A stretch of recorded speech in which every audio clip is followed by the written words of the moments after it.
Looks 72 attendees so far. So I'll start with the official welcome. Welcome to another CPTC webinar. We're very happy to have Judi Barrett with us, Barrett Planning Group. Judi will walk us through how to work with the current version of 40B. If I say 40R by mistake, that's because Littleton is working through the process of establishing a 40R district. Anyway, Judi brings with her a wealth of knowledge and understanding and experience with 40B applications on both sides of the table. And I know Judi is a wonderful spokesperson for affordable housing and affordable housing developments. Let's see, questions and answers. If you please put any questions in the Q&A, we will answer the easy ones as we go along. Judi will hopefully have time for questions and answers at the end, and I think break a few times during the session to answer whatever questions do come up. But thank you everybody for your time at today's session. And Judi, I'll turn it over to you. Okay, so I will put this to full screen.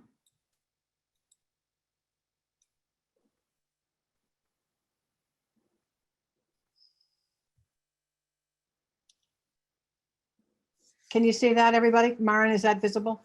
We're seeing both current slide and next slide. That's because I need to do this. That better? Yeah, there you go. Okay, super. Perfect. Yeah, so I will try to break in a few places just to see if people have questions, because there's a lot to cover. There is a Dropbox that's been created with some resource material in it about this presentation and generally about Chapter 40B, including some things that I hope I have the presence of mind to actually mention at some point in this presentation. But if you don't have the Dropbox link, then CPTC can provide it to you. So I'm going to talk about working with the Affordable Housing Law, which, as you all know, is Chapter 40B. But I want to talk about Chapter 40B in a little different way from the way people often think about it. So I want to do a little overview of the law and kind of what its purposes are, what the concept of regional fair share means in the context of 40B. Look at how the process works with the Board of Appeals, with the project subsidizing agency, what their role is, how town boards and staff can be helpful to the ZBA when a comprehensive permit application comes in. And then understand a little bit about what happens afterward, because there's always more that happens after the comprehensive permit, which may or may not be visible to the town, but you probably ought to know why there are some things that really sort of don't end up in the permit. It's because they belong with the subsidizing agency and they get handled kind of down the road.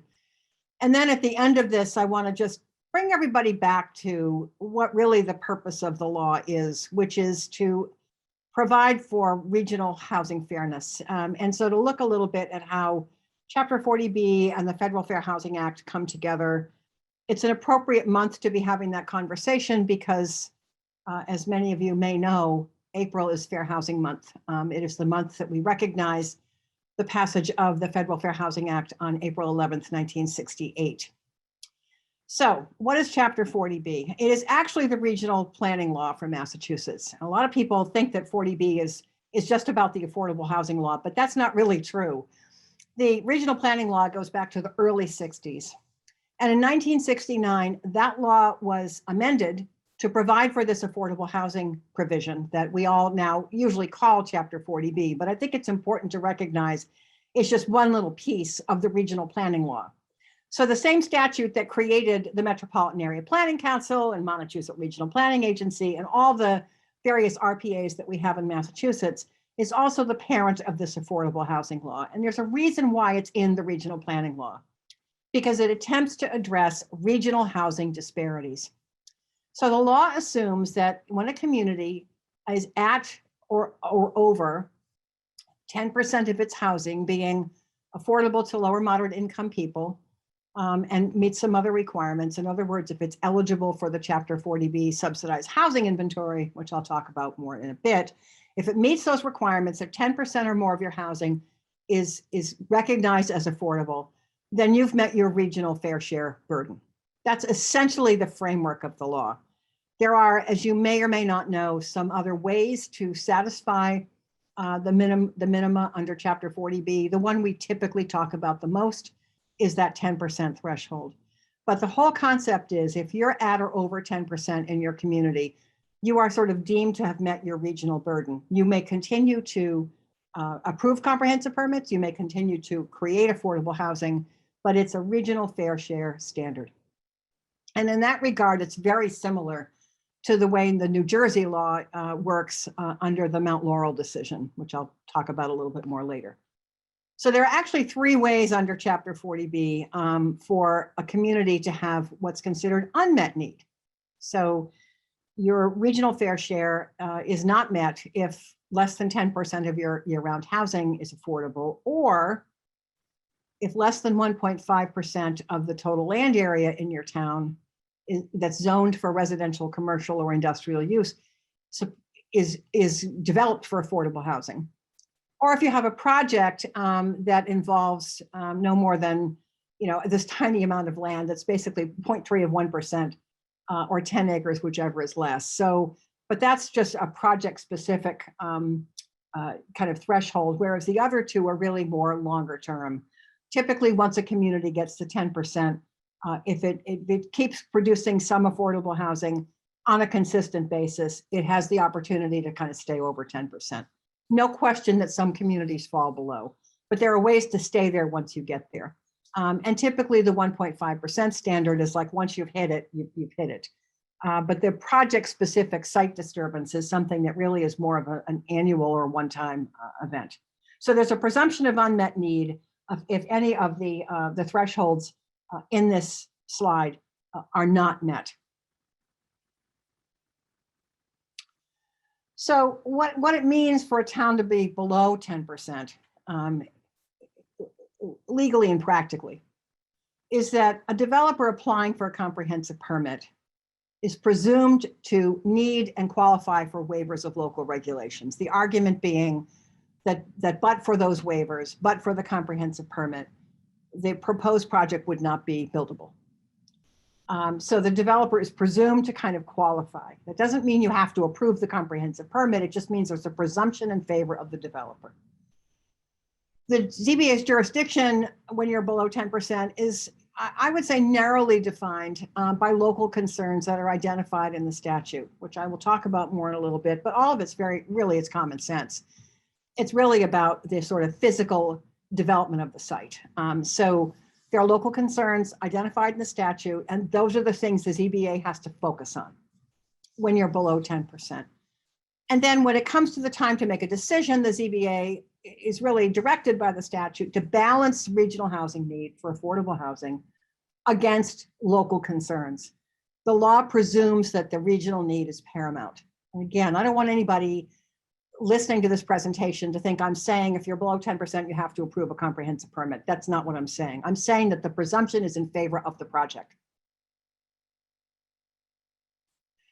When you're above 10%, developers for a comprehensive permit are, they may need waivers, they probably do, but they're not automatically eligible for them. You can grant them or the board can deny them. Your jurisdiction is still defined in the statute by those local concerns, but the board's ability to kind of require compliance with local regulations that fall within those concerns is broader. And the town has more, or city has more control over future development because the developer can't appeal to the Housing Appeals Committee. And that's really the key, that once the community is over 10%, the developer's access to the Housing Appeals Committee goes away. So the ability to kind of control projects is greater. So below 10%, the developer has the ability to go for what was intended to be an expedited appeal. It doesn't really work that way, but to have a direct appeal to a state entity called the Housing Appeals Committee, when you're over 10%, that opportunity for the developer goes away. A good 20 years ago, when there was quite an uproar about Chapter 40B after the Census 2000 housing counts came out. I'm old enough to remember this quite well. There were some communities that fell below 10%, and a lot of housing development activity was going on. For anybody who's on this, who's old enough to remember, we actually had a pretty deep recession at the end of the 1980s into the early 1990s, and so housing just came to a screeching halt, production, but it picked up again toward the end of the 1990s. And when the Census 2000 numbers came out, lo and behold, there were some communities that had fallen below the 10% minimum, because basically for most of the decade, nothing was getting built. The other thing that happened, though, is that developers' access to different types of subsidy programs opened up because of a decision the Housing Appeals Committee made in the late 1990s. And so all of a sudden it became easier for developers to apply for comprehensive permits. There was a whole kind of opened the door for eligibility for what we call a site approval process. And so towns started to see more Chapter 40B activity as the market was getting healthier and healthier around the period of Census 2000. So the Department of Housing and Community Development, responding to pressure from communities and kind of demands for the state to work more closely with cities and towns, DHCD inaugurated some what we now call safe harbor provisions under the Chapter 40B regulations. These are not in the statute. They exist by regulation. They were created, therefore, administratively.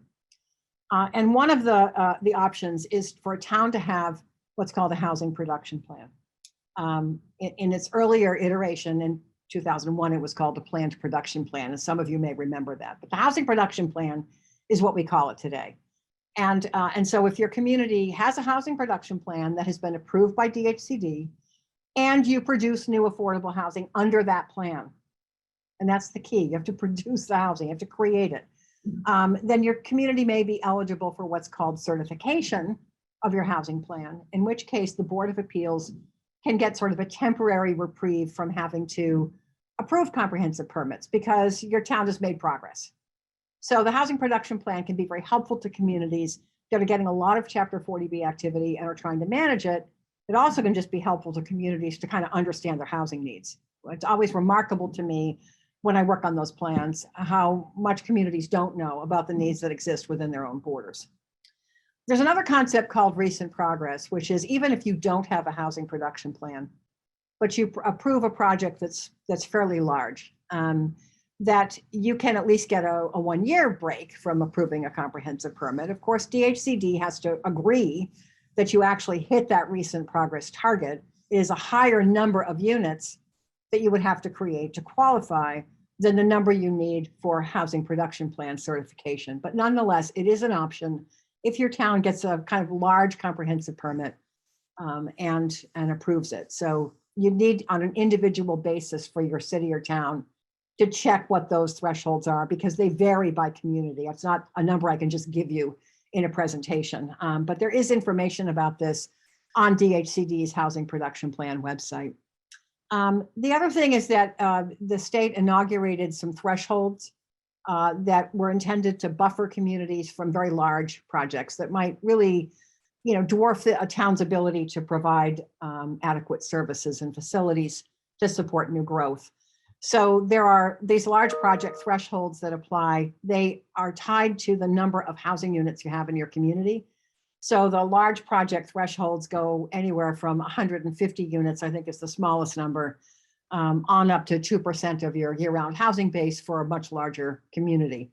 But nonetheless, the point is if you get a project that's bigger than that, then the Board of Appeals would be able to deny it without that decision being overturned by the Housing Appeals Committee.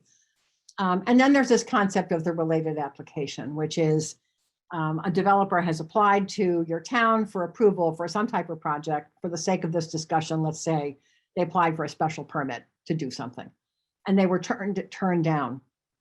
They can't, quote, just run to the Board of Appeals for a comprehensive permit. Excuse me. They have to take a break. It's called a kind of breathing room. So there's this provision in the regs that says you kind of have to have a cooling off period between the time that the developer is denied and the time that they are allowed to go before the Board of Appeals and seek a comprehensive permit. So these are just provisions in the regulations that give towns a little more control over the pace of things and the impact, the size of things than perhaps they would normally be able to accommodate. Again, these are in the regulations, they're not in the statute. Probably a good idea for everybody to at least understand what affordable housing means in the context of this presentation, which really does focus on Chapter 40B.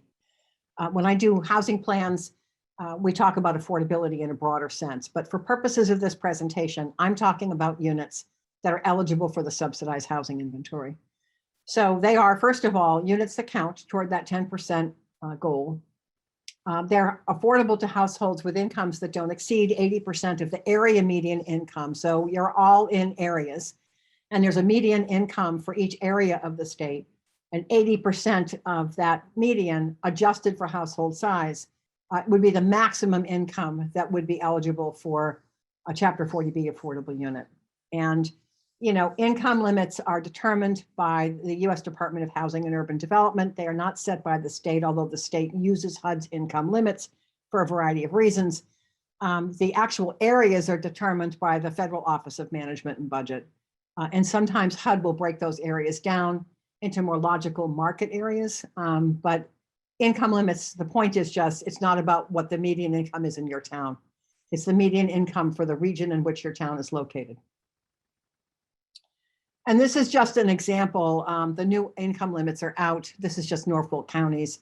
I kind of gasped when I saw how much they, in some regions, have changed. But a low income household which is 80% of median, for a household of 4 right now is $101,050. And then for a very low income household, which is basically half the median, adjusted for household size, is 67.1 down to 40,250 for extremely low income. So, you know, we often talk about the 4-person household as though mythically every town still has 4-person households, but the reality is that a lot of the need is actually in the smaller households, and the incomes are lower. So just to be aware that when you hear $101,000, that doesn't mean that everybody who gets an affordable unit has an income at that level. That often what we really see is need that's lower. So I'm going to go through project eligibility, and then before I get into the process with the 40B, process with the ZBA, I'll stop and see if there are any questions that people might have. So if you've been familiar at all with 40B comprehensive permits, you know that there is this phase called the project eligibility effort, which is administered by housing subsidy programs, which typically include Mass Housing, Massachusetts Housing Partnership, DHCD, or sometimes Mass Development.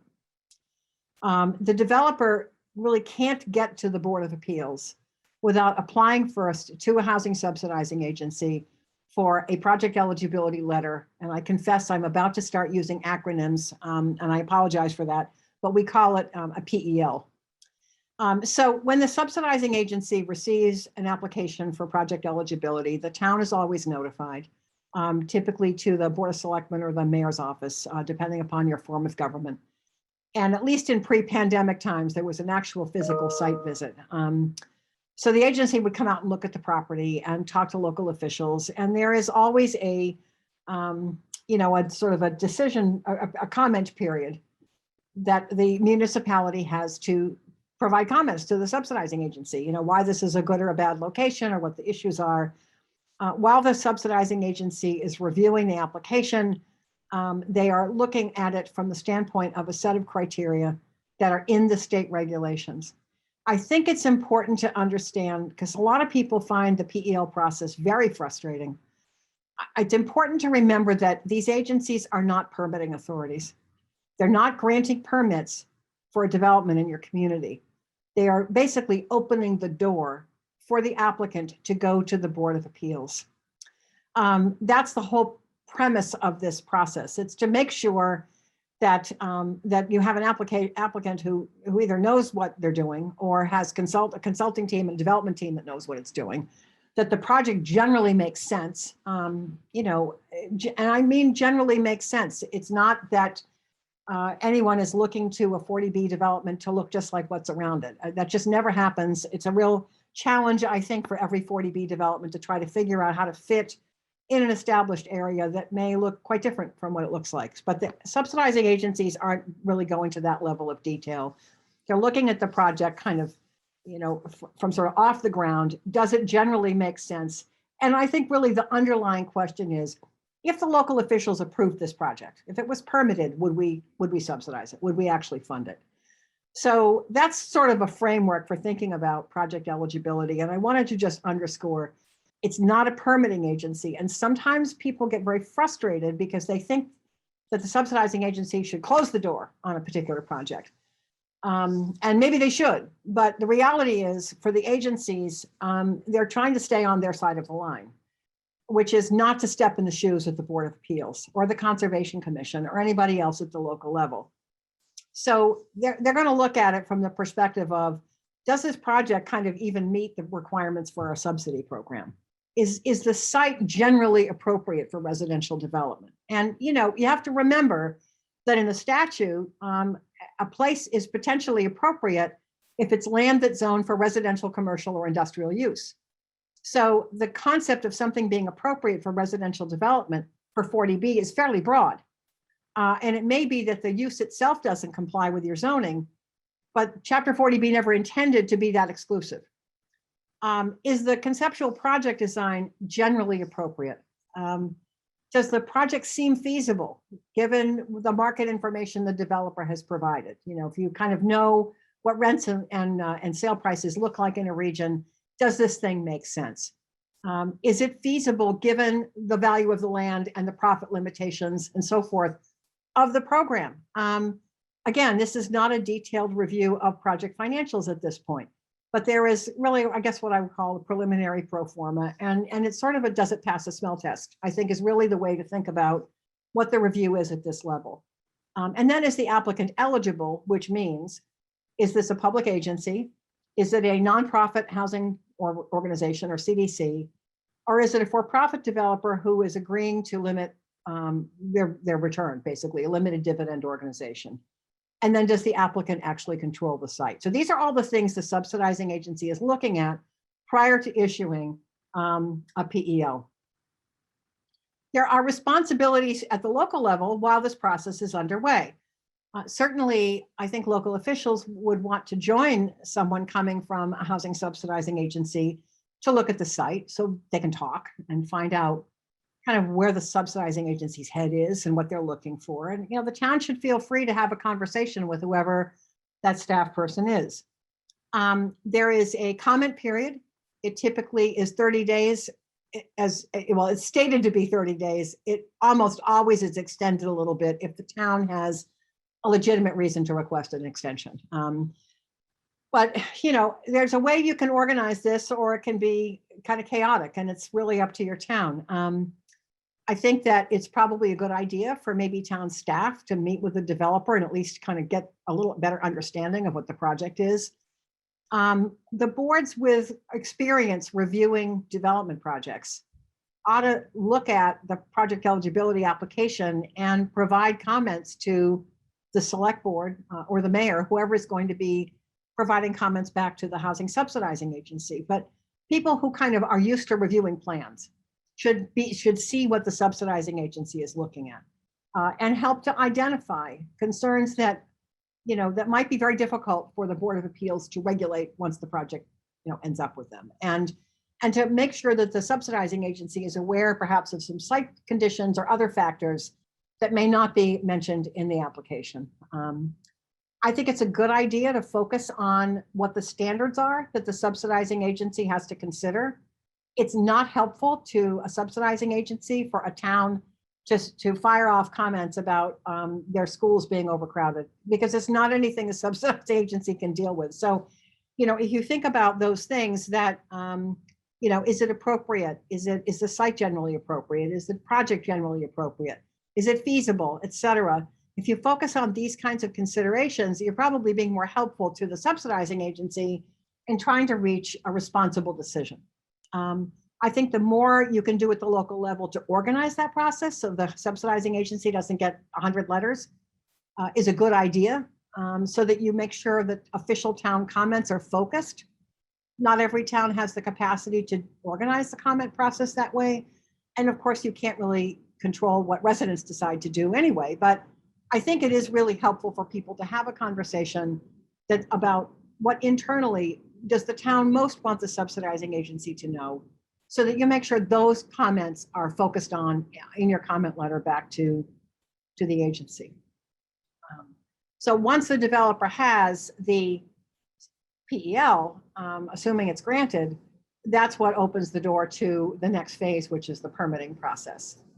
So I think, Mara and Katie or whoever, if there are any questions in the Q&A right now, I'll take a few of them. Otherwise, I'll just keep going. Yep, we got a few quick questions for you.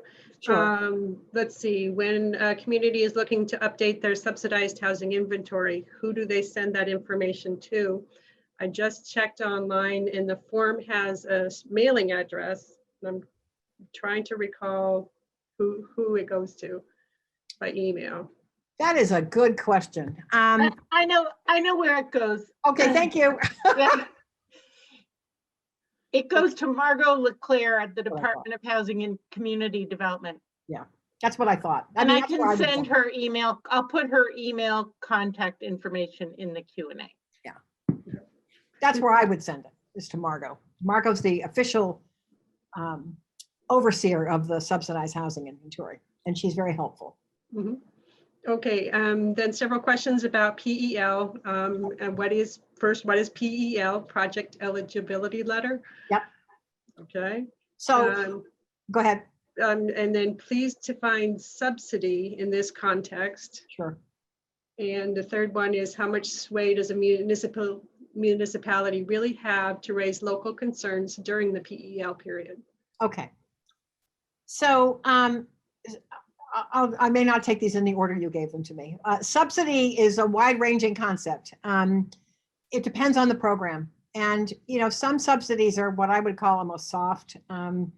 It can be as relatively light an involvement as something like the New England Fund, or it can be more intensive like low-income housing tax credits. So, it typically involves some kind of cash or financial investment. As you may know, there's also a way for projects to get comprehensive permits without having a cash subsidy through what's called the Local Initiative Program, which also, by the way, has its own PEL or project eligibility process. So everybody who has the ability to issue a project eligibility letter has to follow the same regulations. The application of those rules may vary some depending on the subsidy source. So you can do comprehensive permits without a formal subsidy through the Local Initiative Program process, or anything that requires some kind of financial involvement from an agency. It typically will go through Mass Housing Partnership, or one of DHCD's cash financial subsidy programs. What was the third one? Yep, thank you. How much sway does a municipality have to raise concerns during the PEL process? Well, I think municipalities should raise the concerns that they have. I'm just saying that I think you need to be focused on it. If the things that you're bringing up are really beyond what the subsidizing agency can consider, then you're not going to be able to consider it. So I think that I've had a couple of recent experiences where a particular town raised important concerns, and the staff in the subsidizing agency worked with the developer to try to get some of those concerns addressed before the PEL was issued, and the PEL process took a long time as a result. But I think if you're asking them to pay attention to an issue that is subject to the Wetlands Protection Act, stormwater management, Title V, anything that's kind of a state regulation, that doesn't get subsumed by 40B anyway. If you're concerned about an aspect of a project that doesn't conform with your zoning, that's a permitting issue, and the subsidizing agency isn't going to look at it. I think if you have a concern about whether a project is just not appropriate for its site because of what's around it, you should make that clear. But be clear about, what the problem is, because simply saying something's too dense or too big doesn't help anybody. So I think you have to be very thoughtful in how you go about this, and focus on the most important issues. A 20-page letter of all the reasons why a PEL shouldn't be issued won't help you. A letter that's very focused on kind of key points, and is conscious of what the subsidizing agency can actually regulate can be helpful. I will also say, however, and I know a lot of towns don't want to hear this, and sometimes even I find it frustrating, but the subsidizing agency's job is to support the production of affordable housing. And so it is through that perspective that the PEL process is administered. And so it would really take something super egregious, I think, for a subsidizing agency to say, we're not going to issue a PEL. Because the perspective they're carrying is what needs to be done to try to make it possible to create more affordable housing. I'm not sure that's a satisfactory answer for who asked the question, but I do think it's kind of helpful to understand where they're coming from. Mhm. Yep, and then one new question about comment period, but this one is asking, what if no comment period is provided and no town comments are put in? How does the subsidizing agency make a decision? And then particularly if the city or town is over the 10% threshold. Well, I worked recently with a couple of towns that did issue comprehensive permits for when they were over 10%, and the developer still had a project eligibility letter. Yeah, I wasn't aware of any process that would allow for no comment period. Oh, I've That's never the part seen was that. throwing me. Yeah, I've never seen that. I think if a town, if they got a letter and there was no comment period provided in it, I would call the subsidizing agency and say what gives, Mhm. I'm sure that would have been an administrative mistake. I mean, the requirement for a 30-day comment period is in the regulations. Yeah, that So makes, it sounds to me like it would be an administrative error, and I would just call the subsidizing agency and find out what's going on. mhm. Yeah, and questions are coming in. Can towns request a greater percent of affordable units be included in a 40B development? We're probably getting into the next part of this presentation, but I would just say if you're asking that at the PEL stage, I think it's fine to ask it. But of course, what the subsidizing agency is going to consider, among other things, is the potential impact of that on the financial feasibility of the project. Great, that's it for questions on this section. I'll keep an eye out for other questions coming in. Okay. So I'm going to move on now to the permit process. This assumes, of course, that a developer has a project eligibility letter and is now going to be knocking on your door with a comprehensive permit application. You may already know this, but just to be clear, there are differences in the way units are counted on the subsidized housing inventory.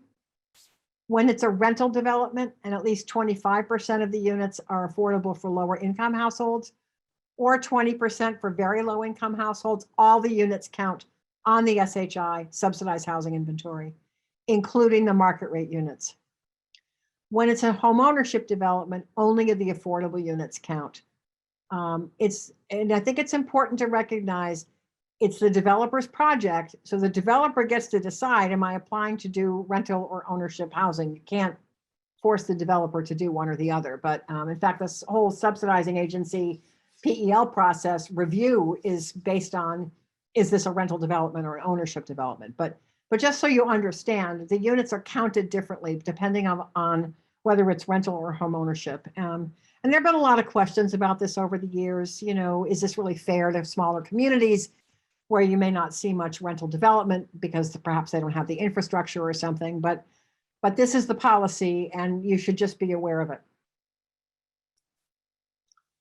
So the scope of the Board of Appeals is determined by the statute. It's local regulations. It's all what is at the discretion of the municipality. So it includes zoning. It includes subdivision regulations of the planning board. It includes local wetlands or septic system regulations, but not the State Wetlands Act or Title V. So if you have a local wetlands bylaw that supplements Chapter 131, Section 40, the State Wetlands Act.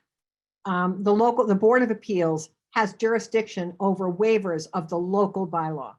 They have no jurisdiction over the State Wetlands Act. If the project is in a historic district, the ZBA has jurisdiction. They have jurisdiction over scenic roads. They have the authority to grant waivers that are necessary to allow construction of a proposed project. That is sort of the umbrella authority that the board gets under Chapter 40B. That doesn't mean they have to grant every waiver. Often they don't, but they have that authority. And sometimes that creates a real rub, as some of you may know, with the boards that typically administer some of these things, because if you are a board that's had a lot of experience, say with wetlands, and the ZBA generally doesn't, it can build up some resentment, but I will talk in a little bit about how important it is for all the town boards and staff to work together to help the ZBA, because sometimes they're seeing things in these applications that they never would see otherwise, just because it's non-jurisdictional. But in this case, it becomes jurisdictional. So the whole premise of the law is that, but for 40B, it would not be possible to build the proposed affordable or mixed income development. The developer therefore gets to ask for, is not guaranteed, but ask for the waivers that he or she feels is necessary to build the project.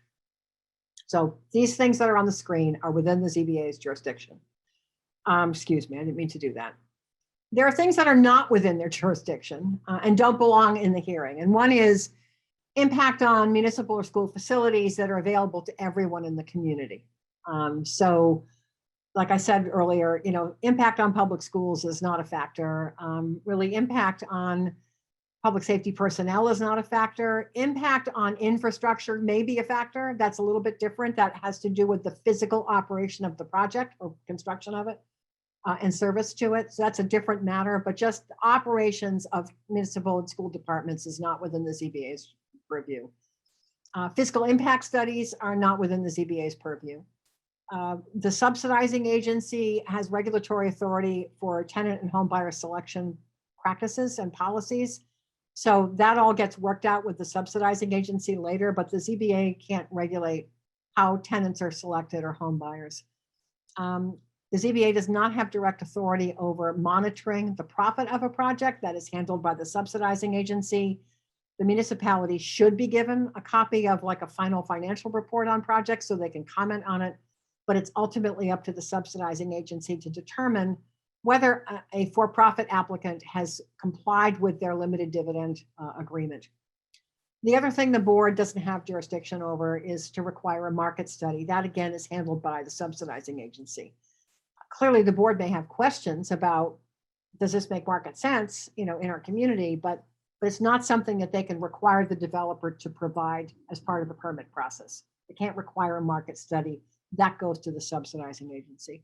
So I think it's helpful to kind of sort out what's in the ZBA's bucket and what is not, because if you do that, it's actually going to be much easier for everybody to manage this process if it's just clear up front what the ZBA can look at and what they can't. I mentioned this a little bit earlier. I just want to point out the statute's very clear about the three kind of major things that an applicant must have. They must be one of the three types of entities listed on this slide. They must have evidence of site control. This is going to sound familiar to you because it's stuff that is in the project eligibility review process with the subsidizing agency. The statute doesn't require a project eligibility letter, but it does require that the applicant have some evidence of approval from a housing subsidy program. So in Massachusetts, to meet that provision of the law, the process known as project eligibility has been developed as the administrative way to show that a project has approval from a housing subsidy program. But these are all kind of things that the statute really says you have to meet these or you're not eligible for a comprehensive permit. There are things that really have to be provided with an application. If you have any questions about what some of these things mean, I will get to them. The developer must provide a preliminary development plan. And I will kind of explain a little bit about what that means in a minute, because it raises questions all the time. What is a preliminary plan? They have to be able to provide the board with kind of an inventory of existing site conditions. What's on the property now? Give us a locus map. Where is this thing? Is it a site that has buildings on it now? Is it vacant land? What is the, what's the makeup of the site? Is it, how much of it's wet? How much of it's upland? They have to submit preliminary scaled architectural drawings. If someone gives you, stuff that they found on the internet and submit that as their architectural drawings, you don't have to accept that. They have to give you plans that show what they're proposing to build. They have to tabulate kind of the proposed buildings by type, size, and ground coverage. So that typically appears on the site plan. How many buildings are we talking about? How big are they? And what's the coverage of the site with this project? If a 40B involves a subdivision, which they often don't, but sometimes we do see this, then as part of the application to the ZBA, the applicant must provide a preliminary subdivision plan. If there's no subdivision, preliminary subdivision plan clearly wouldn't be required. A preliminary utilities plan. How are we planning to bring water into this site? Are we bringing sewer in? And if not, what's our thinking about how wastewater disposal is going to be handled? How are we bringing, electricity and so forth into this site? How are we getting utilities to the homes or apartments that we're proposing to build?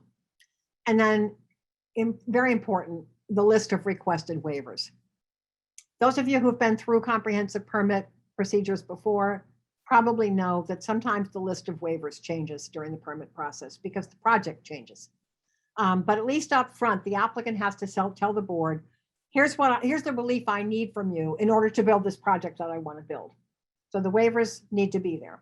And at the appropriate time, which is not at the beginning of the hearing, but at the appropriate time in the hearing process, the board is going to want to go over those waivers with the applicant and make sure that the waivers are clear, sufficiently specific, and not just so general that you actually don't know that you're giving away the store. So the developer needs to be kind of clear, why do I need these waivers and to what extent? People ask me all the time, because this causes another source of frustration, what is a preliminary plan, what it should tell you. This is where you really need a good peer review consultant who's a site civil engineer who can tell you, does this application provide enough information for your board to determine that the project is feasible, that it's appropriate for its context and sensitive to its surrounding uses? That doesn't mean that you cannot build multifamily housing in a single family neighborhood. That's not what it means at all. A good 40B consultant, a good site civil consultant who does a lot of work with 40B kind of knows how to apply these things in a 40B context. You would be looking for things like, what is the view to a multifamily building for the adjacent single family neighborhood, and how might you mitigate the impact of that view so someone isn't looking at a 5-story wall? That's the kind of thing that a site civil or architectural consultant will look at and say, yes, this is generally appropriate, or no, it's not, and here are things the applicant could do to make it better. And then the other thing that a preliminary plan ought to be able to tell you, and if it doesn't, you need to get more information from the developer and they need to provide it. Can we build this project? Can we construct it without creating an adverse health and safety impact on the surrounding neighborhood? For example, are you proposing to build out this entire site so that the only way you can construct it, you're going to have construction vehicles, dump trucks, et cetera, parked all over the street on all sides of this property? Because at that point, you've now created a very different condition from, I have thought through what I'm doing with this site enough that I know I can accommodate my construction equipment and vehicles entirely on the site. I'm not going to have vehicles out in the street creating a safety hazard on a narrow side street in the neighborhood. So, these are the kinds of things that a good peer review consultant can help you identify and focus on so that you can try to get the best project that you can for your community, which is the ultimate goal, I think, of any 40B permitting process. If your goal is to kill the project, this isn't the webinar that's going to help you. If your goal is to try to get the best project you can for your town, then I think the information I'm giving you can be helpful. You want to know, is this project, can they build this? And if there are issues with what it's going to take to build it, how could we mitigate those things to get the affordable housing we need, but also protect this neighborhood? So the preliminary plan ought to be able to help you answer those questions. And if it can't, then the applicant needs to provide more information.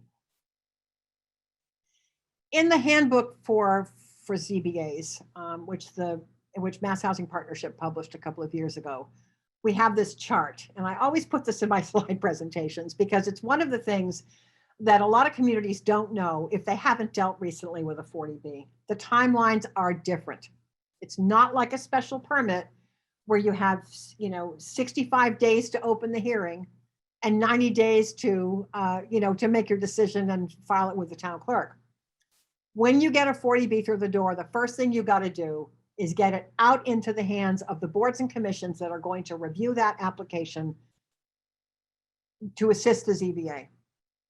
You have to notice the public hearing the same way you would any hearing under Chapter 40A, twice in a row, 2 weeks, 1 week before the hearing. And the hearing must open within 30 days of the date that you receive that application. Absolutely must open within 30 days. That's not in the state regulations, that's in the statute. And it's very clear that if the board doesn't open the hearing in 30 days or doesn't file its decision with the town clerk within 40 days of closing the hearing, on either end of this, if you mess up, you become vulnerable to what's called constructive approval, which is the developer essentially gets to go to the Housing Appeals Committee and say, they messed up, I want my permit. You don't want to have that happen, ever. So you open the hearing within 30 days, even if you think the application's not complete, even if you think the developer owes you something that the developers didn't provide, open the hearing. At least you've protected your municipality's rights if you open the hearing in 30 days. And at that point, if the developer's application's incomplete, you can talk about it, but open the hearing in 30 days. I feel like I'm a broken record. I'm sorry. I've seen towns be harmed by this before, so I'm passionate about it. If you think that your town, if you're a member of the Board of Appeals, and if you think your town is eligible to claim one of those safe harbors I mentioned earlier, like we have a certified housing plan, or so we can turn you down. We can say no to your project. We have a certified housing plan, or we can say no to your project because we're actually over 10%. If you think those things are true, then the state regulations obligate you to notify the applicant within 15 days of opening the hearing in writing that you think you can deny them because you meet a safe harbor, you meet one of the thresholds in the statute. The developer gets that letter and says, oh my God. So the developer gets to respond, right? And all the while, DHCD is being kind of CC'd on this correspondence, because if there's a disagreement between the developer and the town as to the applicability of a safe harbor threshold or a statutory threshold, if there's a disagreement, it's DHCD that's going to resolve it. So the developer, let's just play this out. The developer says, no, you have to give me a fair hearing. You can't deny me just because you don't meet a threshold. I don't agree with you.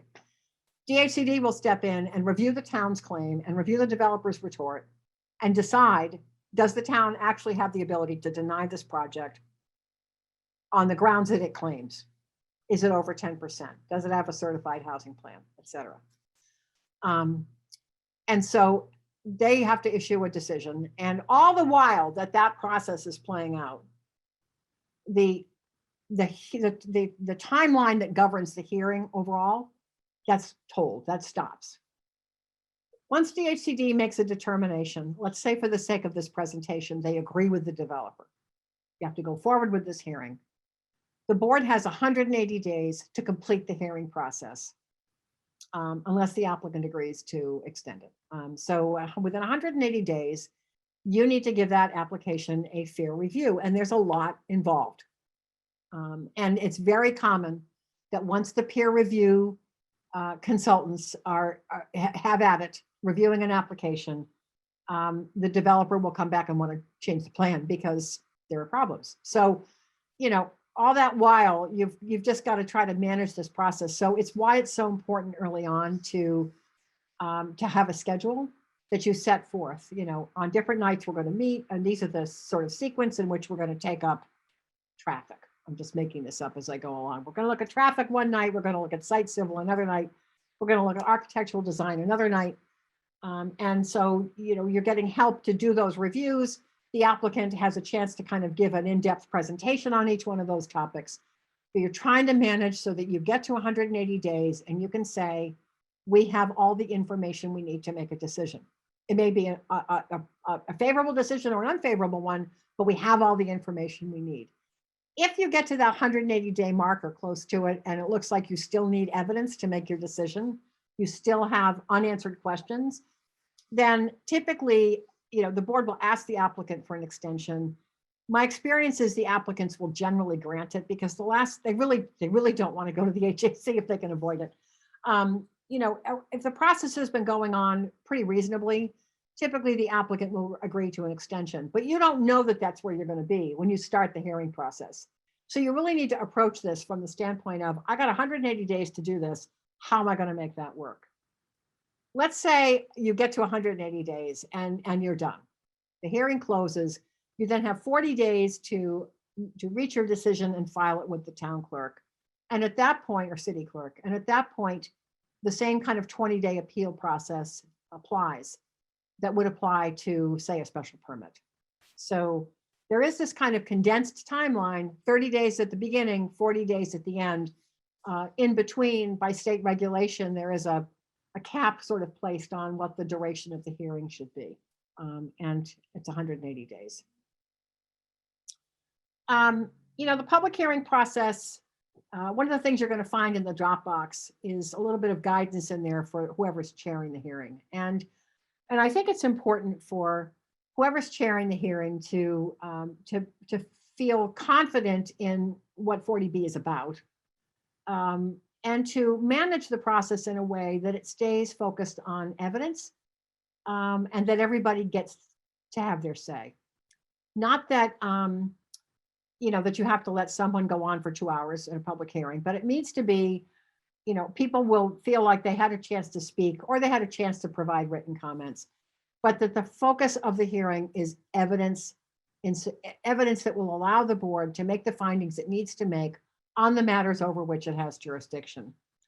The hearing really should be conducted the same way you conduct any other permit process. It really isn't any different. Once you're in a public hearing, you're in a public hearing. The applicant makes a presentation, the board gets to ask questions, the public gets to ask questions, the board gets whatever assistance it needs to evaluate the application. Town staff, of course, or city staff should be involved on technical review. For example, planning, conservation, health and public works, police, fire, building inspector, all these people should be asked for comments on the application. So the board has the information it needs to determine, does this project create undue public health hazards? Does it create undue public safety hazards? Does it provide sufficient protection for the environment? That the environmental concerns we have can be addressed and still meet regional need for affordable housing. Does the project provide sufficient kind of open area on the site for the human beings that will live there to actually be able to walk outside their unit or their apartment building and see something other than hardscape? ZBA can engage peer review consultants for independent help to review an application. My experience is that often that really makes a big difference. Sometimes town staff, if it's a controversial 40B, find themselves in a very difficult spot, trying to be professional technical commenters and be under a lot of pressure from whoever to say things that they may not really agree with. So the boards, they should be given the opportunity to comment. It's very important for the board to know how the town staff and town boards feel. But to cover the ZBA on the fairness of the process, it really makes sense to hire peer review consultants at the applicant's expense to provide the ZBA with a thoroughly independent, kind of neutral, outside of town look at this project, ideally from consultants who've done enough 40B review work that they kind of know the law and they know how to apply it to the case that's in front of you. There's a lot that town boards and staff can do to help the Board of Appeals. Some ZBAs do a lot of special permit work that involves site plans, and they're very comfortable reviewing plans, development plans. Some ZBAs never see that stuff. So, you know, in a case where a ZBA is being asked to evaluate a fairly complicated development plan, the planning board could be instrumental in just because they typically do have the competence and capacity to review a site plan. They know their subdivision waivers. They know what the zoning bylaw requires. If the town has a recent master plan, they can talk about consistency or lack thereof with the master plan that's embedded in the proposed project. So these kinds of technical questions that the Board of Appeals is allowed to consider, the planning board could be very helpful in advising the board, or at least pointing out kind of, if you're going to approve this project, these are conditions of approval you're going to want to consider. The Affordable Housing Trust or partnership or whatever exists in your community ought to be asked to review the plans. I can't tell you how often I work with ZBAs where the Affordable Housing Trust is nowhere to be found and no one has asked them for comments. And it's kind of silly because they are typically the ones who kind of know what the local housing needs are, and they can help the ZBA think about, well, how could this development help to address some of the needs in our community? How's it going to help us in terms of our intent to progress toward the 10% minimum? Is the site consistent with our housing production plan? And even if it's not named in the plan, is it generally consistent with the kinds of things we said we wanted to see? That kind of information can be very helpful to the ZBA. If you have a fair housing committee or commission, they should be asked to give it an equity review. I mean, this is something I don't think the subsidizing agencies are charged to do, but I think you certainly want to know at the local level, you know, would approval of this project perhaps concentrate a particular type of development in one part of the community, as opposed to creating more housing choices throughout the town or the city. So Fair Housing Commission typically kind of thinks from an equity lens, and they can be very helpful in at least helping the board think about, if there is an inequity issue, how might that be improved or mitigated without thinking that you're somehow going to move the project. Conservation Commission should look at waivers requested under a local wetlands bylaw, if you have one, and if the developer has asked for those waivers. They certainly know stormwater management. They should be asked for their input on the proposed plans for managing stormwater. If they are going to have a peer review consultant helping them with their notice of intent that the developer has or will filed, it's a great idea to have the same consultant serving the two boards. It just kind of reduces the potential for inconsistent messaging between the two boards. The Board of Health certainly, you know, should be asked to comment on anything that relates to Title V. If you have a design review board, which I realize a lot of towns don't, but if you do, get them involved. You know, they can be very helpful in looking at kind of the building design, the setbacks, the massing, the scale, and again, providing comments, not so much with the intent of saying this is just a horrible project and we need to go away or need it to go away, but what are things the developer might be able to do to make this a better project without making it completely infeasible? And I think that's the standard everybody has to understand, is that it's not about making the project impossible to build. It's about how do you make it better? And there may be potential roles for other boards or commissions like Historical Commission or Commission on Disability. It really depends on the project. But my point is, when you get these plans in, send them out to your colleagues on other town boards to take a look at, and so they can provide comments to the ZBA, which the ZBA can then present to the applicant and say, you know, what say ye about X, Y, or Z? Town departments, you know, are I think critical if you're a town that is large enough to have town staff. They're often really able to focus squarely in on what are the technical issues that the ZBA has to consider. They're probably more in a position to look at the plan and say, do I have enough information to know what the impact of this is going to be? Or do I have enough information to understand what this applicant's proposing to do? Is the documentation adequate? And if it's not, what would the ZBA need to improve the documentation that is available in the application so people really can understand what this thing is going to be? You know, the town doesn't really have the ability to sort of control the qualifications of the developer's team, but sometimes developers come into a community that have had past experiences with the town. And if there have been issues, I don't think it's a problem to raise it with the ZBA, and the ZBA can at least find out, you know, how are you planning to reduce the potential for the problems you had on X subdivision when you build this project? at least in the public hearing, you'll be able to ask those questions. It's not necessarily something you can regulate, but it's something you can certainly ask about. Often with rental housing, boards will ask about the management plan for the property. It's not something they can regulate, but it's something they can sure ask about and kind of put the applicant, on the spot to answer questions about, well, fine, once you build this thing, how are you going to manage it? And how are you going to know that all these representations you're making about public safety and health are actually going to be addressed?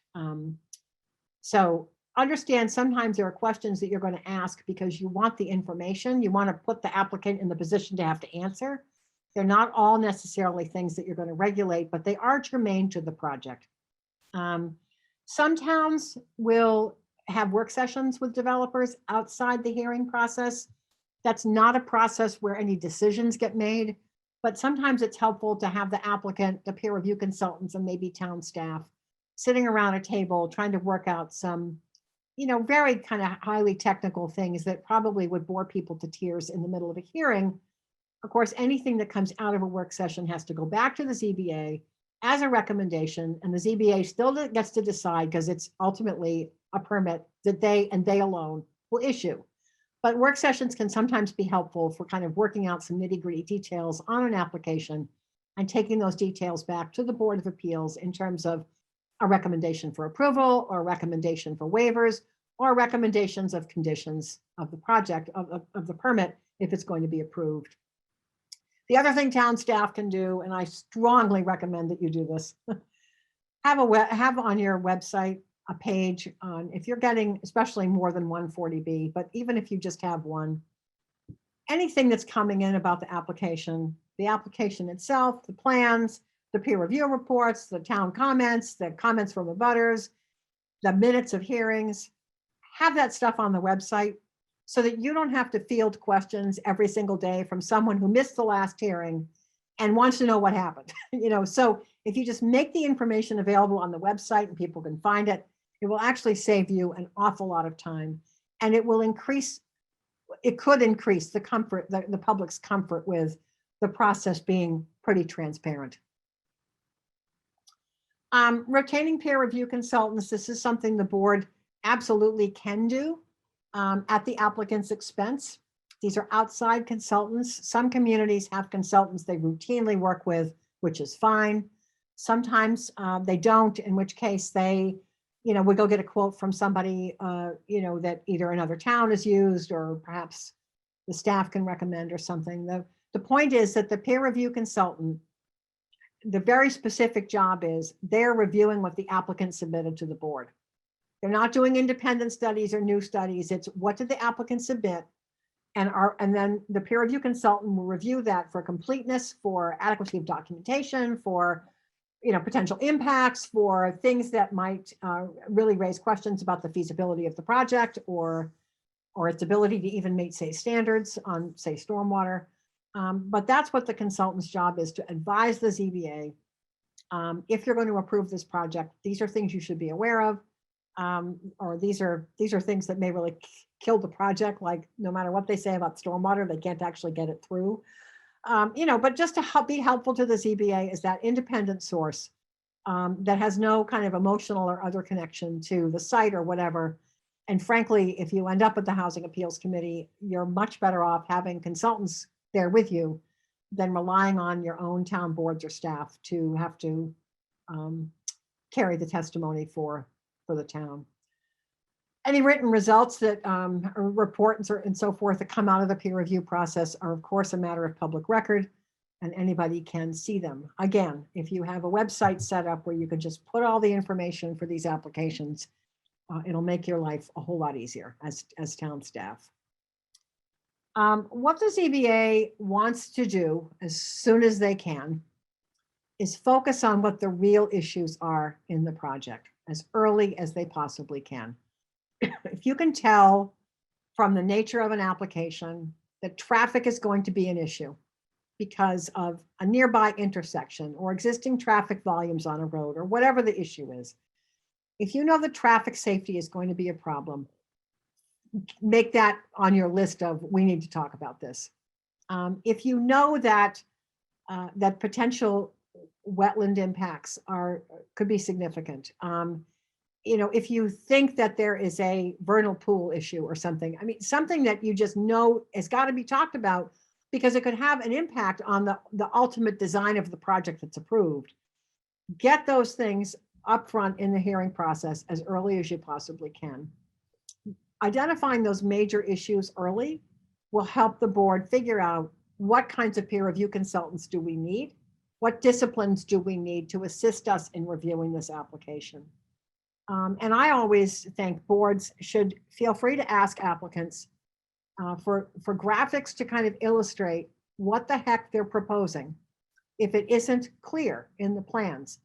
Very often the graphics that are filed, the architectural plans that are filed with these applications are not complete. I mean, they don't really tell you what the impact is going to be on surrounding property. So in this day and age, almost any architectural firm that's doing work on multifamily housing has SketchUp. They can easily prepare the graphics you need to get a sense of the massing of a proposed building, what it's going to look like to the adjacent neighborhood. You can just do a lot with those sort of 3D graphics, and you should not hesitate to ask the applicant to provide that information. It may be very helpful to you. You may discover, in fact, that the way that project has been designed provides sufficient mitigation for the adjacent single-family neighborhood. Or you may find that it wasn't clear to you in the plans that you received, but that some neighborhood next door is going to be looking at literally a blank wall 4 or 5 stories up. So those kind of massing and setback sort of graphics and height can be very helpful in understanding the potential impact of a proposed project. And you should not hesitate to ask for that information. It's not so necessarily relevant for a smaller project, a project of single family or 2-family homes, but when you get into multifamily structures over 3 stories, you may want that information. It may be at some point that the board needs to look at the financials for a project. And the reason this comes up is that in the statute, the board is essentially instructed not to impose conditions on a project that would render it uneconomic. That does not mean that you have to prove that that everything you're doing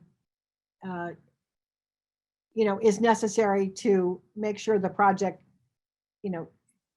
is economic. In other words, you don't have to worry about justifying all of the conditions of approval that you may make or the waiver decisions you may make as if you have some obligation to show that one more thing might make the project too profitable. It's really more a question of, have you imposed conditions that would make it impossible for someone to build this project? So in the old days under 40B, honest to God, as soon as a 40B hearing would start, the first thing that ZBA was asking for, or the staff or the planning board or somebody, was, show us your pro forma.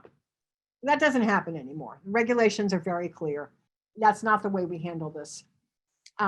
You get to the pro forma point, if at all, after the peer review process is done, after the developers had a chance to modify the proposal to address, obvious concerns, issues that really would have to be addressed.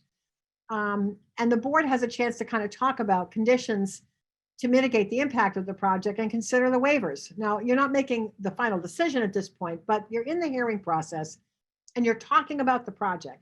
And you're going to signal to the applicant, of these 20 waivers you've asked for, we're only going to give you 5. I mean, something like that.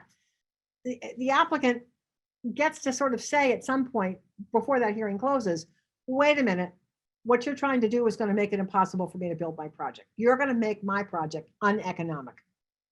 At that point, the board gets to say, prove it. Prove it. Give us a pro forma showing what the cost impact is of you having to meet our conditions, which may be a reduction in density or whatever it is. It's typically reduction in density, but show us you can't build this project with fewer units. I'll just use that as an example. So the applicant gives you their original pro forma, which shows that the project's fundable, and then they show you a pro forma that shows what you want and it makes it unfundable. And you can get a peer review consultant to help you review the applicant's representations. The pro forma review has to conform to kind of recognized standards in the industry. and also understand the policies of the subsidizing agency and DHCD guidelines. The DHCD has some pretty specific guidance about what constitutes economic or uneconomic. So whoever's doing these reviews kind of needs to understand all of that and also have enough familiarity with the multifamily finance world that they understand how to read one of these pro formas. My experience, for whatever it's worth, is you should avoid this like the plague. First of all, it's getting harder and harder to find qualified people to do pro forma reviews. There are people who will do them, they're not necessarily qualified. The second problem, however, is let's say you get a perfectly qualified consultant to help you, and the consultant comes back and says, you know what, ZBA, what you're asking this guy to do or this woman to do, it'll kill the project. They can't do it. You've basically just lost any leverage you might have had to negotiate for changes to the project that may not have made it uneconomic, but now you've got this thing on the record that says, what you want to do is going to kill this project. It just puts the developer in more of a driver's seat than I think you want them to be. So if you can try to negotiate with the applicant as many plan improvements as you can without triggering this, you're going to kill my project response, the better off you're going to be. I certainly understand that sometimes that's not possible. And sometimes you get to a pro forma point with the hearing process. I'm just saying if you can avoid it, I think in the long run, it's in the best interest of your city or town. When the board has to make a decision, this is really what it comes down to. And again, this comes back to this regional connection. You know, why is this in the regional planning law? Because the board has to, in making a decision about a project, balance the regional need for affordable housing against valid local concerns. This slide tells you what those local concerns are that the ZBA can consider. And I alluded to these earlier. It's public health, public safety, environmental impact, design, building and site design, open space, planning, and quote, other local concerns, which is a real catch-all, but of course it has to relate in some way to the physical development of the site. And I'm just going to briefly comment on these because there's a whole kind of body of housing appeals committee and court case law on this that we really don't have time to get into now, but I think public health and safety is fairly obvious. It's when we get into environmental and design and open space kind of considerations that sometimes the boards have to be reminded, you're balancing this against the regional need for affordable housing. Your town is not at 10%, or you're not at the 1.5% general land area minimum. You know, is the environmental concern so significant that it outweighs that regional need for affordable housing to the point that you don't grant a waiver or you impose a condition that might make the project uneconomic because it's more important than that regional need? And I grant you this is a tough thing to do, but you are basically challenged by the law to balance these issues and try to get to the best project that you can. So you may end up with a project that grants some waivers to your local wetlands bylaw, but your peer review consultant has said, you know what, it's really not that much of a problem because they're going to have to meet Chapter 131, Section 40, the State Wetlands Act. They're going to have to comply with that. And that is going to provide sufficient protection. Now, the peer review consultant may not say that too, but I mean, if they do, then you've got this sort of, but I want my local wetlands bylaw adhered to. If it means that the developer can't build this project because of a buffer zone or something that you have, that would just make it impossible for them to build this project, you're going to have to juggle as a board this kind of how important is this against the regional need for affordable housing. Our town currently has 3% affordable units or whatever. I mean, you got to use some common sense here, recognizing that if you end up in an appeal, the appeal process under this law favors the presumption of regional housing need. That's not to say you should approve a bad project. It's not to say that you should approve every 40B that comes through the door. I would never tell a ZBA that. But I want you to understand that when you aren't at 10% or you're not at 1.5%, the burden on you is much higher to show that the local concern that you felt outweighed regional need, in fact, did. That's the challenge for the ZBA.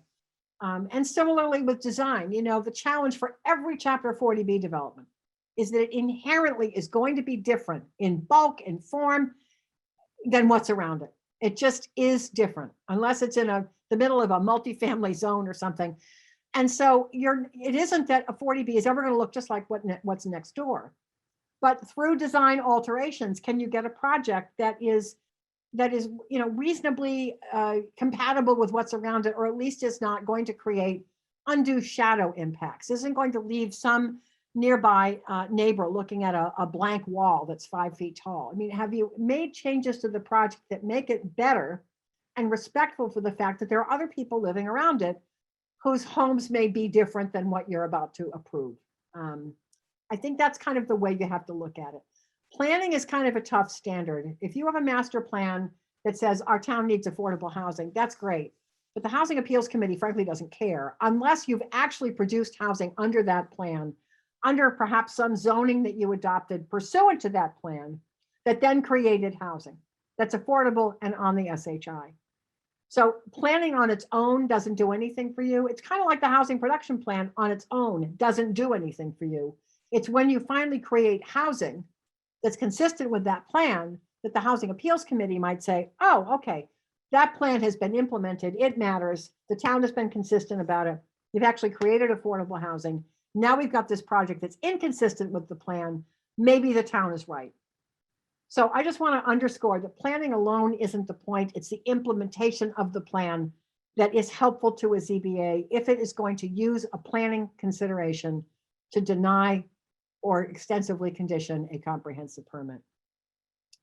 The board has 3 options when it gets to the end of the hearing process here.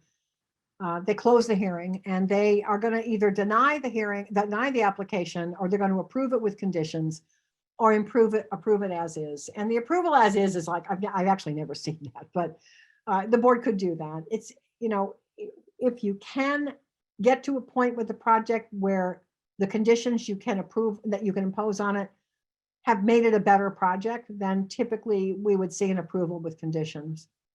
Try to avoid a denial if you possibly can. Sometimes it's just not avoidable, but if you can, it's a good idea, because the denial really puts the town in a much different position with the Housing Appeals Committee than if the applicant is contesting some of the conditions in your permit. You've got, the development gets an approval with conditions. They don't like some of the conditions. So that sort of becomes the focus of the HAC. But a denial is outright, are you at 10% or not? And it's a real uphill battle to sustain a denial. It can be done, it has been done, but it's a real uphill battle. And you have to decide, as a board or as a town that's working with a ZBA, how long do you want to spend on litigation? And if it's that important to you, then you'll spend that long in litigation. If you think you can try to negotiate something with the applicant, get some more affordable housing and maybe address, some of the concerns that you have, that's probably the best outcome for everybody, if it's possible. ZBA decision can be appealed to the Housing Appeals Committee by the developer, if the developer's unhappy. Other parties, such as abutters who disagree with the decision, would go to either the Superior Court or the Land Court. Excuse me, I didn't mean to do that. So I just want to look at a summary here. I'm going to stop after this slide and take some more questions. But just a summary of kind of the roles and responsibilities of different parties here. The subsidizing agency makes the determination of project eligibility. They're going to focus on the applicant status, site control, is the project financeable. They have a role after the ZBA grants a comprehensive permit. It's called final approval. The developer has to go through more hurdles after that. You should just know that not every project that gets a comprehensive permit actually gets built. The subsidizing agencies also have an ongoing compliance role, especially with rental housing, where there's an obligation to make sure that the affordable units remain continuously occupied by people who are lower moderate income. So there's a whole monitoring protocol that goes on with those projects that the subsidizing agency stays involved for years. The select board's role or the mayor's role is in that 30-day comment period, do a site visit, pull together a letter of comments reflecting the input of your various town boards or city boards and staff, so that it's kind of an organized, coherent response from the municipality, and try to ensure that the town departments have the resources they need to support the ZBA during the review process. Sometimes planning directors get really busy helping a Board of Appeals in the middle of a comprehensive permit process. So, making sure that the general public understands that the planning director may not be available to you every day right now because the ZBA needs that person. Just making it really supporting your staff in helping the ZBA is important. Town departments kind of commenting on the technical issues that are within their purview, testifying at hearings, provide coherent written comments, participating in a work session if the ZBA requests it, and helping the ZBA just manage the documentation. I mean, ultimately, you got to make sure you have a good record of this case if it gets appealed. You just need to know. And when the developer eventually comes for a building permit, if there's any question about whether what the building permit plans are consistent with what happened in the hearing process or the decision, you just want to make sure that you've got adequate documentation from the hearing process that people were looking at. ZBA's job, of course, is to conduct the permit application process, solicit feedback from the peer reviewers and the public and other town boards and committees, to weigh regional housing needs against local concerns and prepare a decision. That's the ZBA's job. And it's an unusual one for them because typically they don't have exclusive jurisdiction over the number of things they do with a 40B. All the more reason why, when it is a 40B, they need other people's help. So I'll stop here for a minute too and maybe take some questions if people have them. Yeah, we have a few questions. Going back to the waiver process and the application, is the burden for accuracy about the necessary waivers on the developer or on the board? Absolutely on the developer. The board doesn't have to go and tell the applicant, excuse me, you forgot to ask for a waiver of whatever. If the applicant didn't request a waiver, the board isn't granting one, in which case the applicant has to comply. And they usually will eventually find that. Like what sometimes happens is that that nobody catches the fact that some waiver was needed, and the applicant comes back later for a modification of their plan or their permit because they weren't careful enough. But it's on the developer, it's not on the town. Yep. A question about utility water service to a site. If there's not current water service, for example, for 100 units, can the town require the developer to upgrade a water main, for example? Well, if there's no water service at all, it seems to me as though the developer of a comp permit is just as responsible for bringing water to the site as anybody else is. If there's an existing water main in the street and the argument is that it's not sufficient to support the project, say, there's an old 6-inch main in the street and it needs a 12. You just got to make sure that you can, well, here's the thing. If the 6-inch main is already inadequate, you really can't say the developer's project is the thing that's the tipping point because the water service is already inadequate. So it really becomes a question of, will the applicant provide some funding to the town to handle their sort of share of upgrading the main? If it's seriously deficient and the applicant isn't ever going to get this project financed unless they can show that they have adequate water service, then they're probably going to have to replace the main. The 40-day period at the end of the application process, can that decision period be extended? Only with the written consent of the applicant, which you must file with your city or town clerk. Okay. Another quick one, is there a limit on the amount cost a peer review can cost?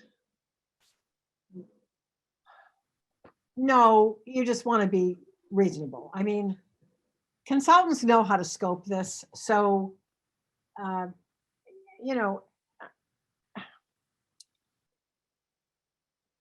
the board, I think the most important thing is for the board to seek peer review for the aspects of the project that they need outside help for. So, sometimes site civil for a 30-unit project is going to cost just as much as it is for 100 units. It just depends on the site. But, you just have to be careful that you're not over-scoping what you're asking for.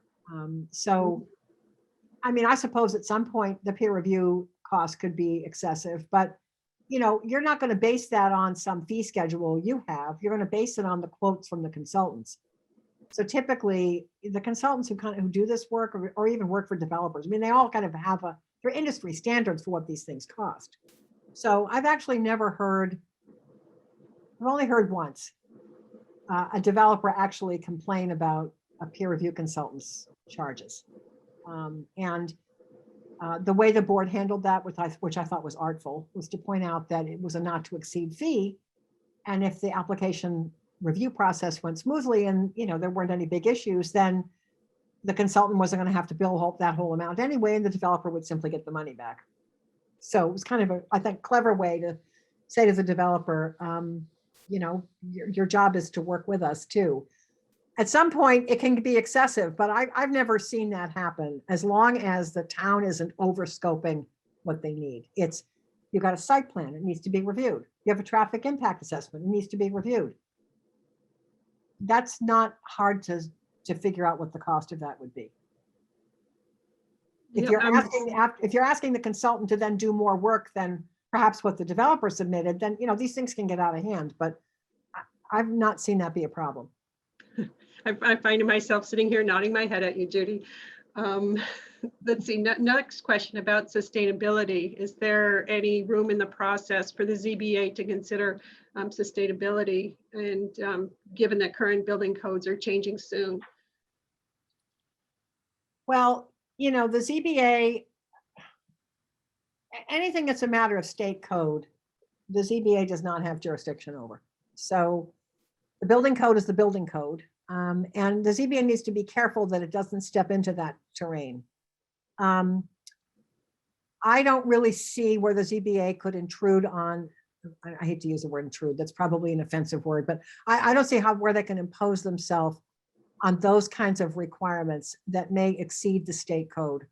But it is absolutely going to become an issue. The state codes are going to change, and construction costs will be affected and so forth, but I don't think it's something the ZBA on its own can regulate. And I would also point out that it depends on how you're defining sustainability. Yep. Some people who are housing advocates would argue that sustainability in a 40B includes the review of social and economic sustainability as well. Mm-hmm. Thank you. Let's see. A question about appeals if an abutter appeals a 48 decision. My understanding is that appeals goes to the HAC, not to court. Is that correct? No, an abutter's appeal goes to court. Only the developer has access to the HAC. Okay, so thank you. The question becomes, how does the court apply the local concern and uneconomic standards? Well, typically the court doesn't act until the HAC process, assuming there's a parallel appeal from the developer, which there usually is. Mm-hmm. They usually don't get involved until the HAC has made its determination. And, the court is going to look at it the same way. To some extent, the court's going to look at it the same way I think the HAC does, except that the HAC's job is still kind of wrapped in this 40B world of wanting to see affordable housing built. The courts have generally, but not always, been deferential to decisions of the HAC. So sometimes appeals will go to court, and a decision by the HAC that might have been favorable to the developer flips and becomes favorable to the town.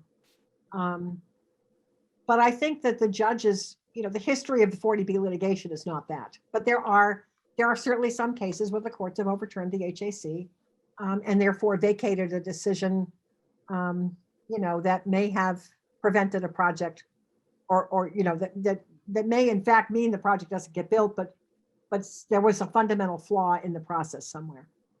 So everybody's bound by the same law. It's just a question of what your burden is under it. Yeah, that makes sense. Judy, I know you have a hard stop. That's not too long from now. I can give it like 10 more minutes. Okay, I'll keep diving into questions. Okay, so here's a detailed questions about local wetlands regulations. If the ZBA does not grant a waiver of some of the local wetlands, can the non-waived part then be part of the NOI permitting process? Or does the NOI hearing only have to work with the State Wetlands Act. I didn't say that very Conservation well. Commission's jurisdiction is limited in a comprehensive permit process to the state act. The ZBA's permit will either grant waivers under the local bylaw or not. But the Conservation Commission's approval is strictly in accordance with 131, section 40. So if the Okay. ZBA didn't waive something under the local bylaw, the assumption is the applicant has to comply with it. But there's not then another NOI under the local bylaw. Got it, thank you. So question, if zoning needs to be changed because developers want mixed use and land is residential only, can ZBA take the zoning issue separately? Can you repeat that, Maren? I'm trying to answer it in my head at the same time. Okay, all right. So if there's a proposal for a mixed use development. and the Under land- 40B, under 40B? Well, that's a good question. It doesn't stay here. Okay, all right, go ahead, keep going. Okay, if zoning needs to be changed because developers want mixed use and land is residential only, can ZBA take the zoning issue separately? I'm guessing that any zoning change that would allow mixed use would have to go to the usual town meeting process and could not be done under 40B, but I'm certainly willing to learn something new on this. Well, there is a provision in the 40B regs that allows for mixed use. Cool. The standard is though, I mean, if you're in a commercial district, then conditions imposed on the commercial portion of the project may in fact be a consideration in the pro forma review.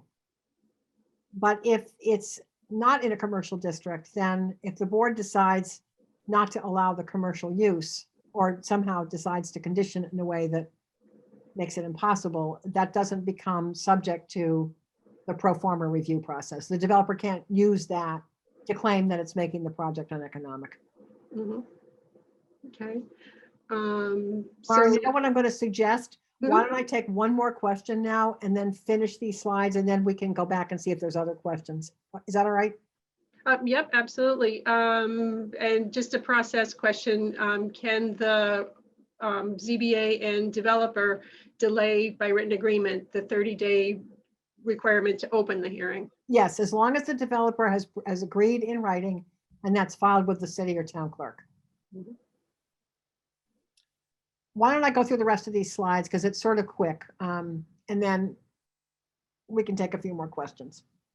I just also have a ZBA that's waiting for me tonight in another town. So, you know, managing the comprehensive permit process. The subsidizing agency has a role, the ZBA has a role, the municipality does. Applicant will eventually go to the subsidizing agency for what's called final approval. That's the point when the regulatory agreement that will govern the, you know, the affordability and so forth of the project, that gets worked out and executed. Deed writers for homeownership units get finalized and drafted and so forth and prepared to record. The affirmative fair housing marketing plan that will govern tenant and home buyer selection is developed in that phase and approved by the housing subsidizing agency. If there's going to be any local preference allowed as part of that process, that gets defined and built into the affirmative fair housing marketing plan.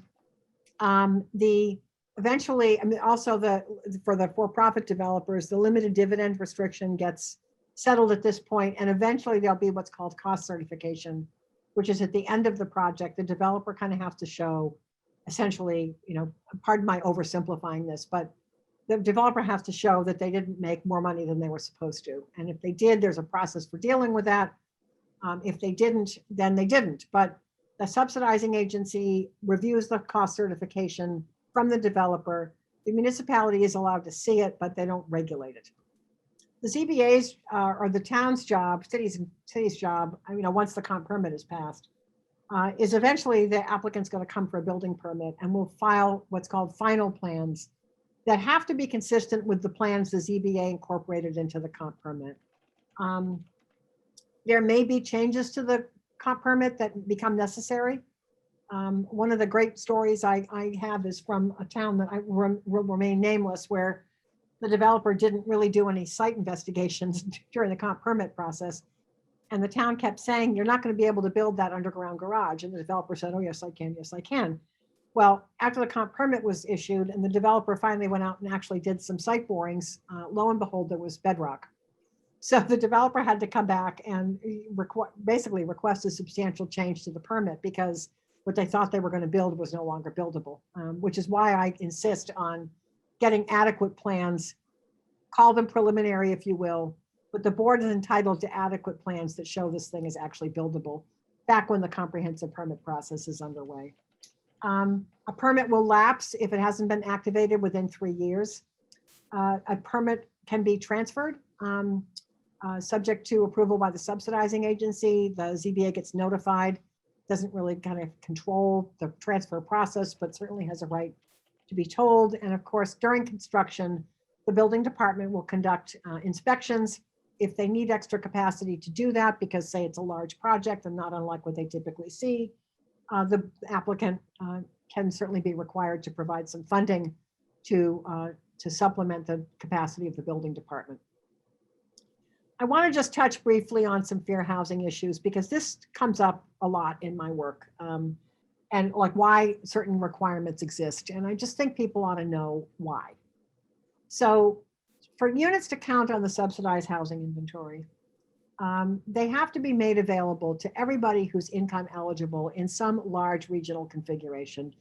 At the very least, the region that's used to set the income limits. So it can't just be in the town where the project is being built, because of the regional concept that we're dealing with here, that regional mobility and people having housing choices. So housing has to be offered under a state-approved affirmative fair housing marketing plan. It's going to show how both local and non-local people are made aware of the opportunity to have affordable housing in a community, and especially people of color. Local preference may be allowed. The community kind of has to show that they need it. Typically, it's not denied. There are a few communities in Massachusetts that don't require local preference. There's a lot of conversation that's been happening about local preference in the last year because of Black Lives Matter. Your town may want to think about what local preference does or doesn't do for you, but that's a conversation for another time. I think it's important to recognize that 40B, the amendments that we're talking about that created the comprehensive permit law, they didn't just sort of happen in a vacuum. It's really important to understand this was 1969, and the Federal Fair Housing Act was passed the previous year, and there was a lot of discussion going on in that period about housing discrimination, about race discrimination. I'm old, right? So sometimes young people ask me, oh, what was it like to live in the 60s? What was it like to be a hippie? Well, I have to tell you, the 60s were horrible. And I mean, it was a very violent and difficult time. And housing kind of really became a touchstone for a lot of that anger. Like, why can't I live in a better neighborhood? Why can't I choose to live in a suburban community? Well, because you couldn't get housing there. So, 40B kind of is aligned with this conversation that was taking place in the late 1960s around civil rights. And it continues to do that today because the problems that we had at the end of the 1960s have not gone away, as I think is evidenced by what's been going on in this country over the last year. So, 40B is kind of a check on local requirements that would make affordable housing infeasible to build so that every community provides some choice. The state has implemented some fair housing policies to try to ensure that 40B does not unduly discriminate against people. And so several years ago, the Commonwealth updated what's called their analysis of impediments to regional housing choice, and fair housing choice rather. And they recently updated it again, but there hasn't necessarily been any implementation out of it. There has been out of the 2013 plan. So one of the things that came out of the 2013 plan was this discovery, oh my God, that a lot of 40B developments are essentially discriminating against families because they're being subject to an age restriction that prevents families from living in them. And yet, isn't it ironic that we have our most significant housing needs are often with families? So as a result of that finding in the analysis of impediments, there was a policy response. There's been a couple actually. One is that the Department of Housing and Community Development will no longer approve affordable units for the subsidized housing inventory that come to them through the local initiative process, the unsubsidized route.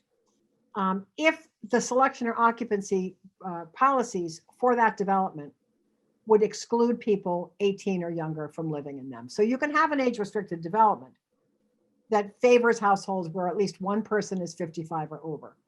But you can't then further condition that project so that it prohibits people under 18 from living there. If you do, that's your choice, but the units aren't going to count on the subsidized housing inventory. The other thing that came out of that was a recognition that 40B developments were producing an awful lot of small housing, age restricted or not, and no 3-bedroom units. So out of that came a state determination, which many of you have probably heard about, that at least 10% of the units in an affordable housing development that's funded or subsidized in some way by any state agency shall have 3-bedroom units, and the minimum is 10% of the units in the project. That is a direct response to findings in the analysis of impediments, that 40B was actually part of the problem that was, kind of embedded across the Commonwealth, with communities not wanting to have housing for families because they didn't want kids in their schools. And so, I already did that. I'm sorry. I'm going back and forth here, and I don't mean to.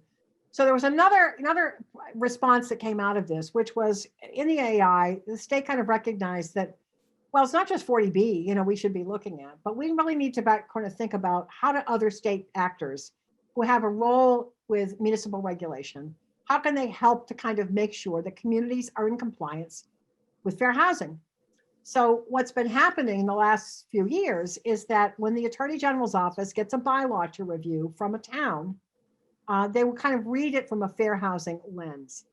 And through that process, over the last few years, 13 communities who submitted zoning for review by the Attorney General may have gotten an approval letter for the bylaw, but with cautionary notes. You may have adopted something that could create problems for you under the Fair Housing Act because you are potentially discriminating against families, against seniors, against people with disabilities, against whatever. Be aware that this policy you're adopting could come back to haunt. So when you hear about some of these things, it's because the state has looked at how its policies may contribute to housing discrimination, either as a state actor or because of not kind of requiring communities to do more than they should. And so now you're hearing about requirements for 40B that you may not have heard of before if you haven't done one for a decade or so.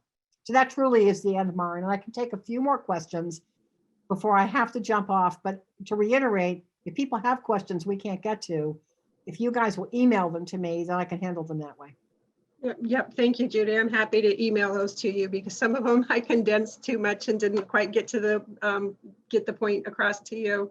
Okay. So I will forward those. Okay. One interesting question: what is the makeup of the HAC? Is there representation from various regions of the state? Does it involve the RPAs? Yeah, good question. Yeah.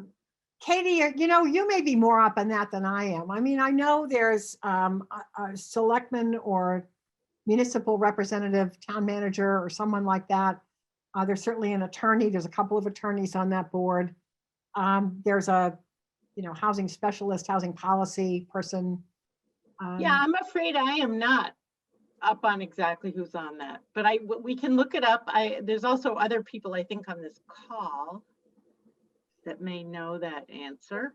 Well, we can, if we can't answer it now, we can put it in a written response. Absolutely. Yeah. I'm embarrassed to tell you, I'm actually not sure. I think it may be in the statute or the I think it is. It Yeah. is. I just don't remember it off the top of my head. Any others, Maren, that you can see? No, I think we've covered the bulk of them, except a couple long ones that I won't be able to get across. Okay, that's fine. In the time left. That's fine. Yeah. So again, there are resources in the Dropbox. There'll be more resources added to that over the next few weeks, but hopefully it'll get people started. Great, Judy, thank you very much for your time. Several of the comments and questions were, thank you for presenting, and just an appreciation of your method of presenting and your knowledge of the subject matter. Oh, well, thank you. All right. Well, everybody have a good evening. Thank you. Bye-bye.